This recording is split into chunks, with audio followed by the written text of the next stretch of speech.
గురుగారు అయితే హనుమంతుడికి కాళ్ళు ముట్టుకోవద్దు, కాళ్ళని తాకూడదు అని అంటారు. ముఖ్యంగా ఆడవాళ్ళు అసలు స్పృశించకూడదు అని అంటుంటారు. ఎందుకని?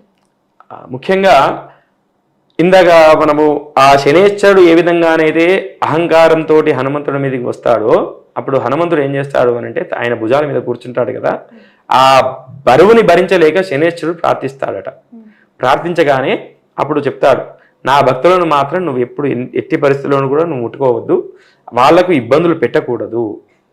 అయితే మరి ఎలా హనుమ అని చెప్పేసి అంటే, నువ్వు నా కాళ్ళ దగ్గర ఉండు, నా కాళ్ళకు ఎవరైతే దండం పెడతారో వాళ్ళకి కొద్దిగా ఇబ్బంది పెట్టు, అంతే, ఎక్కువ ఇబ్బంది కూడా పెట్టద్దు, కొద్దిగానే ఇబ్బంది పెట్టు. ఆ కాళ్ళ స్థానంలో శనేశ్వరుడు ఉంటాడు కాబట్టి హనుమంతుడికి కాళ్ళకి దండం పెట్టద్దు అని చెప్పేసి అని అంటారు అనమాట.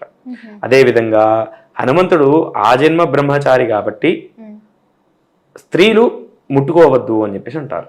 దాంట్లో వేరే ఉద్దేశం అంటూ ఏమీ లేదు. అక్కడ ఏమిటంటే ఆయన బ్రహ్మచారి కాబట్టి స్త్రీలు ముట్టుకోకూడదు అని చెప్పేసి ఉంటారు. ఆ కాలస్థానంలో శనేశ్వరుడు ఉంటాడు కాబట్టి కాళ్ళకు దండం పెట్టకూడదు అని అంటారు.